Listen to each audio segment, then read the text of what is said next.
తెలంగాణలో బీఆర్ఎస్ వైపే అన్ని పార్టీలు కూడా చూస్తూ ఉన్నాయి. ఇప్పటికే బీఆర్ఎస్ నేతల్లో కొంత భయం కూడా వస్తున్న నేపథ్యం కనబడుతుంది. ఎందుకో ఆ భయం?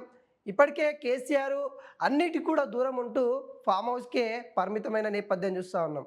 అయితే మొన్న 27వ తారీఖు ఏదైతే బీఆర్ఎస్ భవన్‌లో మరి ఒక సమావేశం ఏర్పరిచిన తర్వాత కీలక అంశాలైతే వెలువడినట్టు కూడా తెలుస్తా ఉన్నాయి. ఎవరైతే బీఆర్ఎస్ పార్టీలో యాక్టివ్‌గా లేరో, ఎవరైతే బీఆర్ఎస్ పార్టీకి కాకుండా వేరే పార్టీకి అనుకూలంగా పనిచేస్తూ ఉన్నారో, పార్టీ సిద్ధాంతాలను కాకుండా వేరే పార్టీలకి కొవ్వొట్లుగా పనిచేస్తూ ఉన్నారో, వాళ్ళందరిపైన కేసీఆర్ నిఘా పెట్టిండన్నట్టుగా క్లియర్ కట్‌గా తెలుస్తూ ఉంది. దాంట్లో భాగంగానే చాలామంది సీనియర్ నేతలు కూడా కేసీఆర్ యొక్క ఆ నిఘా ఎంత ప్రభావితం చేయబోతుంది, వాళ్ళపైన ఉందా అంటే నా పైన కేసీఆర్ నిఘా ఉందా లేదా అనే అయోమయం అయితే క్లియర్ కట్‌గా కనిపిస్తూ ఉంది. ఇప్పటికే ప్రతి ఒక్క నాయకుని యొక్క విధి విధానాల గురించి కూడా ఫీడ్‌బ్యాక్ అయితే తీసుకుంటున్న పరిస్థితి కనబడతా ఉంది. ప్రతి నియోజకవర్గంలో ఉన్న బీఆర్ఎస్ నేత గురించి మరి కేసీఆర్ అయితే మరి వాళ్ళ యొక్క ఫీడ్‌బ్యాక్ ఏ విధంగా ఉన్నారు, ప్రజల గురించి ఎంతవరకు కొట్లాడుతూ ఉన్నారు, ప్రతిపక్షంగా ఉన్న అంటే ఓడిపోయినా కానీ ఎమ్మెల్యేలు ఎవరైతే ఉన్నారో వాళ్ళు ప్రజల పక్షాన ఉన్నారా లేదా, ప్రజల గురించి మాట్లాడుతున్నారా లేదా, ప్రజా సమస్యల గురించి మాట్లాడుతున్నారా లేదా, గ్రౌండ్ లెవెల్లో వాళ్ళ పర్ఫార్మెన్స్ ఎలా ఉంది అనే విషయాలపైన ఇటు కేసీఆర్ అయితే అటు వాళ్ళందరి నేతల గురించి అయితే తెలుసుకుంటున్న పరిస్థితి కనబడతా ఉంది. ఈ నేపథ్యంలో కొంతమంది భయానికి కూడా గురవుతూ ఉన్నారన్న వార్తలు కూడా చెక్కలు కొడుతూ ఉన్నాయి. ఎందుకంటే చాలామంది కూడా ఇప్పటికే పార్టీలో అంటే బీఆర్ఎస్ పార్టీలో అసంతృప్తితో నుండి వేరే పార్టీకి వైపు వెళ్ళాలా వద్దా అనే క్వశ్చన్ మార్క్తో ఉన్న నేపథ్యం కనబడతా ఉంది. ఈ పరిస్థితులలో ఇటు బీఆర్ఎస్ పార్టీని వీడలేక వేరే పార్టీలోకి వెళ్ళలేక కొంత అయోమయం ఉంటూ అటు వాళ్ళకు కూడా సపోర్ట్ చేస్తూ అంటే అధికారంలో ఉన్న కాంగ్రెస్ పార్టీకి కొంత కోవైట్గా పనిచేస్తున్న నేతలు అయితే కొంతమంది అయితే ఉన్నారన్నట్టుగా అటు కేసీఆర్ భావిస్తూ ఉన్నారు. అలా ఉన్న నేతల పైన కూడా ఇటు ఫోకస్ చేసినట్టు కూడా క్లియర్ కట్గా కనిపిస్తూ ఉంది. ఈ పరిస్థితులలో బీఆర్ఎస్ పార్టీకి కాకుండా వేరే పార్టీకి కోవైట్గా ఉన్న వాళ్ళందరికీ కూడా కేసీఆర్ ఆధారాలు స్వీకరిస్తూ ఉన్నారు. ఎవరైతే వేరే పార్టీకి అనుకూలంగా ఇటు అధికార పార్టీ కావచ్చు లేకుంటే బీజేపీ పార్టీకి కావచ్చు వాళ్ళ అనుకూలంగా ఎవరైతే ఉంటా ఉన్నారో వాళ్ళ యొక్క నేతలను ఎవరైతే కలుస్తూ ఉన్నారో ఇటు కాంటాక్ట్ అవుతూ ఉన్నారో ఫోన్ ద్వారా కావచ్చు లేకుంటే వేరే వేరే విధి విధానాల వాళ్ళ వేరే నాయకత్వాన్ని కలిసి బీఆర్ఎస్ నాయకత్వం కాదని వేరే వాళ్ళని ఎవరైతే కలుస్తూ ఉన్నారో వాటన్నిటిపైన ఆధారాలు అయితే కేసీఆర్ స్వీకరిస్తున్నట్టు కూడా తెలుస్తూ ఉంది. అంటే ఎవరైతే వేరే పార్టీకి అనుకూలంగా వేరే పార్టీ సిద్ధాంతాలకు అనుకూలంగా వేరే పార్టీకి వెళ్ళాలనే ఆలోచనతో ఎవరైతే ఉన్నారో వాళ్ళన్ని ఆధారాలు సేకరించి వాళ్ళకి కేసీఆర్ మరొక వార్నింగ్ రూపంలో ముందుగా హెచ్చరికలు చేయనున్నట్టు కూడా తెలుస్తూ ఉంది. ఆ హెచ్చరిక పట్టించుకోకుండా అలానే వాళ్ళు కొనసాగితే వాళ్ళని బీఆర్ఎస్ పార్టీ నుండి సస్పెండ్ చేయడానికన్నా వెనుకాడబోదని అటు కేసీఆర్ చెప్తున్న పరిస్థితులు కనబడతా ఉన్నాయి. ఇప్పటికే పార్టీ ఫిరాయించిన 10 మంది ఎమ్మెల్యేలలో 9 మంది ఎమ్మెల్యేలు మాత్రం పార్టీ ఫిరాయించారు. పటాన్ చెరువుకు సంబంధించిన ఎమ్మెల్యే మాత్రమే మళ్ళీ తిరిగి ఇటు బీఆర్ఎస్ వైపు వచ్చిన నేపథ్యం కనబడతా ఉంది.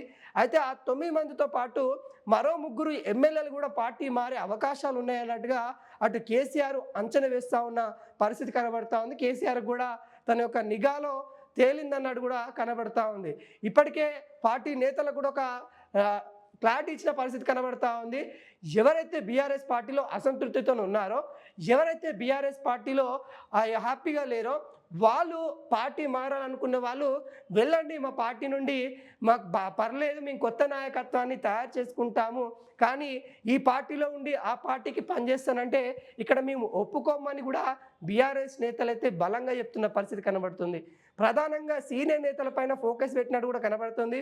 ఎందుకంటే పార్టీ మారడానికి కొంతమంది సీనియర్ నేతలే అనుకూలంగా ఉన్నారు అనే వార్తలు అయితే వినిపిస్తూ ఉన్నాయి. దాంట్లో భాగంగానే అంటే గతంలో టీడీపీలో వర్క్ చేసిన ఎవరైతే నేతలైతే ఉన్నారో వాళ్ళని ఇటు బీఆర్ఎస్లో ఉన్న వాళ్ళందరినీ కూడా అటు కాంగ్రెస్ వైపు మళ్ళుకోవాలని కాంగ్రెస్ పార్టీ వైపు తీసుకోవాలని కూడా అధికారంలో ఉన్న కాంగ్రెస్ పార్టీ చాలా ప్రయత్నాలు చేస్తూ ఉంది. ఆ ప్రయత్నాలకి మరో 2-3 అయితే వెళ్ళే అవకాశాలు ఉన్నాయి అన్నట్టుగా అటు బీఆర్ఎస్ అయితే ముందు నుండి చెప్పుకుంటూ వస్తూ ఉంది. వాళ్ళకి ఒక రకంగా హెచ్చరికలు జారీ చేస్తూ ఉంది కేసీఆర్ నాయకత్వం అన్నట్టు కూడా మనకు క్లియర్ కట్గా ఇక్కడ చెప్పుకోవచ్చు. కేసీఆర్ కూడా చాలా అంశాలపైన కూడా ప్రస్తావిస్తూ నాయకత్వం లోపం అనేది ఎక్కడా లేదు. ఖచ్చితంగా బీఆర్ఎస్ పార్టీ నాయకులు, కొత్త నాయకులు పుడుతూనే ఉంటారు. వెళ్ళాలనుకున్న నాయకులు ఎవరున్నా కానీ ఖచ్చితంగా వెళ్ళిపోండి అనే విధంగా అక్కడ కేసీఆర్ వ్యాఖ్యలు అయితే మనకైతే కనిపిస్తూ ఉన్నాయి. అయితే ప్రధానంగా బీఆర్ఎస్ పార్టీ బలహీన పడుతూ ఉంది అనే కోణంలో చాలామంది కేసీఆర్కి అయితే చాలా విజ్ఞప్తులు చేశారంట.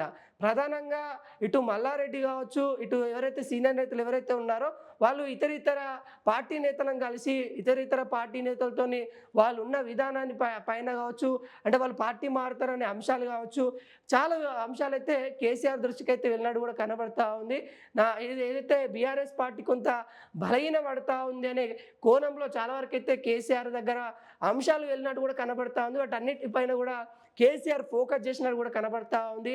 ఇక నుండి బీఆర్ఎస్ పార్టీని మొత్తం కూడా అన్ని తానే కేసీఆర్ చూసుకునే అవకాశాలు అయితే కనబడతా ఉన్నాయి. ఇప్పటికే బీఆర్ఎస్ సంబంధించిన వివిధ భాగాలకు సంబంధించిన ఏవైతే పదవులు ఉంటాయో, అటు విద్య కావచ్చు, బీఆర్ఎస్కి సంబంధించిన అవి కావచ్చు, రైతాంగానికి సంబంధించిన కమిటీ కావచ్చు, వాటి అన్నిటిని కూడా ఎక్కడెక్కడ రద్దు చేసిన పరిస్థితి కనబడతా ఉంది. కొత్త కమిటీ కూడా ఏర్పాటు త్వరలో చేయబోతా ఉన్నాం అన్నట్టు కూడా ఇటు కేసీఆర్ చెప్పిన నేపథ్యం మనం చూస్తాం. అయితే త్వరలో ఈ కొత్త పదవులు కూడా ఎవరికి ఇవ్వాలి, ఎవరు ఏంది అనే దానిపైన కూడా ఒక సర్వే నిర్వహించిన తర్వాతనే ఎవరి దగ్గర అయితే ప్రజా అభిమానం ఉంటుందో, ప్రజల దగ్గర వాళ్ళకు మంచి పేరు ఉంటుందో వాళ్ళకు మాత్రమే పదవులు ఇవ్వాలి అన్నట్టుగా ఇటు కేసీఆర్ అధిష్టానం ఫిక్స్ అయినట్టు కూడా కనబడుతూ ఉంది. దాంట్లో భాగంగానే ఈ సర్వే కూడా ఉండే అవకాశాలు అయితే కనబడుతుంది. అంతర్గత సర్వే అయితే చేస్తూ ఉన్నారు. అంటే ఒక లీడర్కి తెలియకుండా ఆ లీడర్ గురించి అటు అధిష్టానం అయితే ఒక సర్వే అయితే నిర్వహిస్తూ ఉన్న పరిస్థితి కనబడుతూ ఉంది. ఆ నిర్వహించిన దాంట్లో ఆ యొక్క నాయకుడి యొక్క భవిష్యత్తు ఉండే అవకాశాలు అయితే కనబడుతుంది. అంటే దాదాపుగా ఒక నియోజకవర్గం తీసుకొని ఆ నియోజకవర్గంలో ఆ ఎమ్మెల్యే కానీ లేకుంటే మాజీ ఎమ్మెల్యే కానీ ఏ విధంగా చేస్తూ ఉన్నారు, ఎలా ఉంది, తన ప్రజాబలం ఏ విధంగా ఉంది అనే అంశాలపైన కూడా కొన్ని అంశాలు తీసుకొని సర్వే చేస్తూ ఉన్నారు.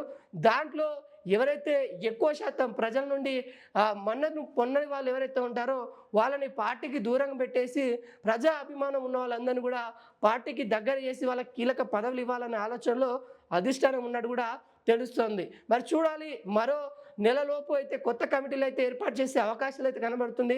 మరి దాంట్లో ఎవరికెవరికి పదవులు ఇస్తారు, ఇప్పటికే బీఆర్ఎస్ నమ్ముకొని చాలామంది నేతలు అయితే ఉన్నారు, పదవులు వస్తాయని కూడా వాళ్ళందరికీ ఇస్తారా, లేకుంటే పదవులు రాకపోతే మళ్ళీ అధికారంలో పార్టీ వైపు చాలామంది నేతలు అయితే చూస్తూ ఉన్నారు. కాబట్టి మరి ఇటువైపు ఏమైనా వచ్చే అవకాశాలు ఉన్నాయనేది కూడా చూడాల్సిన పరిస్థితి కనబడుతుంది. మరో నెలలో బీఆర్ఎస్ భవిష్యత్తు అయితే తెలియనుందన్నట్టుగా క్లియర్ కట్గా తెలుస్తుంది.